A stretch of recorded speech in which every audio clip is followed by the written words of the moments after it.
Hello, my name is Othel Stubblefield, and I have filed a protest with the USBC against the TNBA based on actions they took against the team that won the 2011 Junior Western Regional Tournament that was held at Foothill Lanes on March 26 and 27.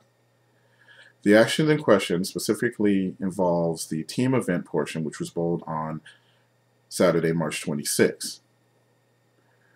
On that day, the team that won the Class 1 division, and Class 1 is the highest division, was comprised of a group of bowlers from Gardena Bowl. Their first names, Brandon, Jerome, Corey, and Justin. They had the highest score. They had the highest team score out of the 4 teams that bowled in that division. Usually, what happens when you win Class 1 in your TNBA regional tournament is that you get flown to the site of the Adult National Tournament to bowl in a roll-off against the winners of the other 3 regions, the Southern, the Central, and the Eastern.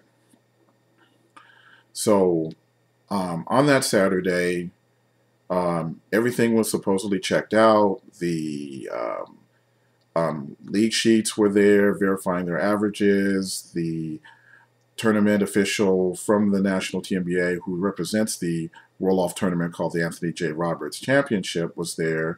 She prepared us, giving us the information, giving the parents the information, and we thought everything was fine.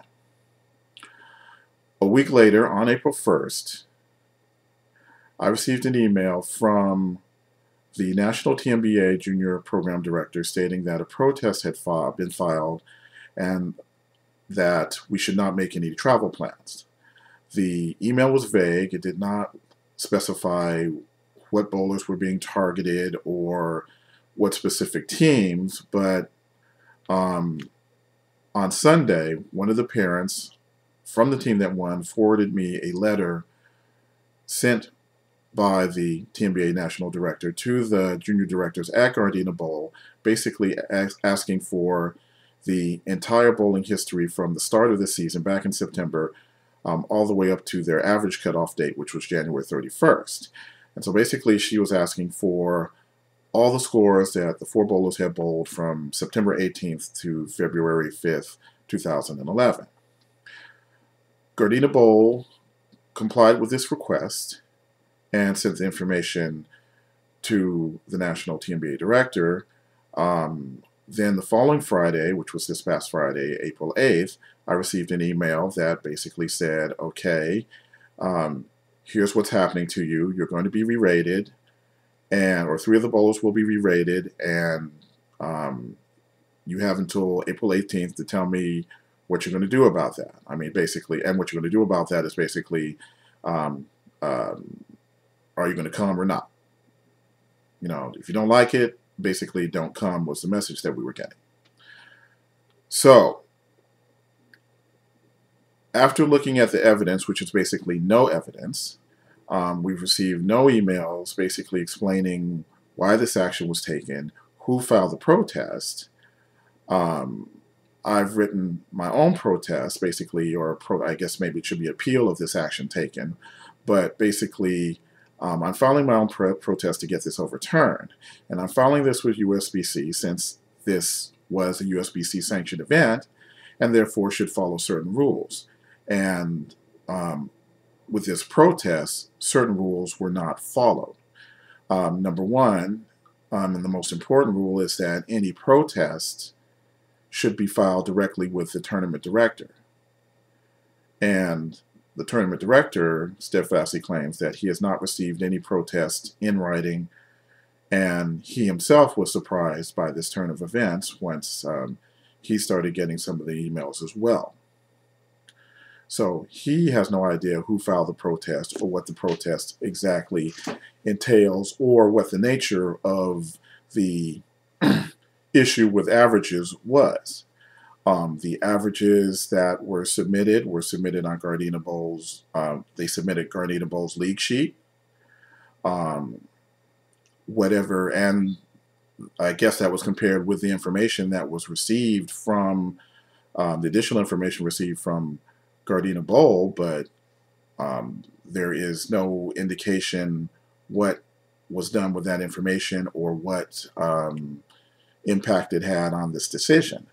But the bottom line here is that basically this is just a travesty. Um, no one at the local level was contacted. This was just done from the national level by the TNBA Junior Program Director. We have no idea what was the motivation for this or what the thinking of this was, or why these three, why Jerome, Corey, and Brandon were singled out for being re-rated, other than the fact that they shot very high scores. But I don't know. Isn't that what you do in a tournament? I mean, do you go in a tournament to shoot your average? Usually a lot of times the people who do that don't win. I don't know if it's the case that, you know, shooting your average is going to come, or shooting high scores or exceptionally high scores is going to come under some scrutiny. Then I have to say, if you're bowling in a tournament, you need to watch out. And in this case, in my history, I've never seen anything like that. Hopefully some of you will leave comments maybe saying that maybe you've been in a tournament and then you shot really well, and then the tournament officials, or, well, actually, let's compare apples and apples, and, you know, the USBC then immediately called your house and asked for every score that you had ever shot that season. So if that's happened to you, you know, okay, then I guess, you know, this is something that I've missed over the years, and I guess, you know, maybe I'm out of line here. I just don't think so. And to that end, to even ask for that information when you have the league sheet there verifying what their averages were, basically calls into question the integrity of not only the three bowlers, but the Gardena Bowl junior directors, the Gardena Bowl management that, you know, processes their league sheets, the owners of Gardena Bowl, and, well, while we're at it, since they saw fit to just totally take this issue, whatever it is, out of the hands of the tournament committee. You know, apparently it was just felt that they were unable to properly handle this investigation, whatever it was. So that's the basis for my protest, and you can tell me what you think. You can leave comments on this YouTube. If you want to see the full text of the complaint that I wrote, including the emails, which were attached in the general package, just send me an email. Just send me your email address, and I'll send it to you. Okay. Thank you very much. Have a nice evening.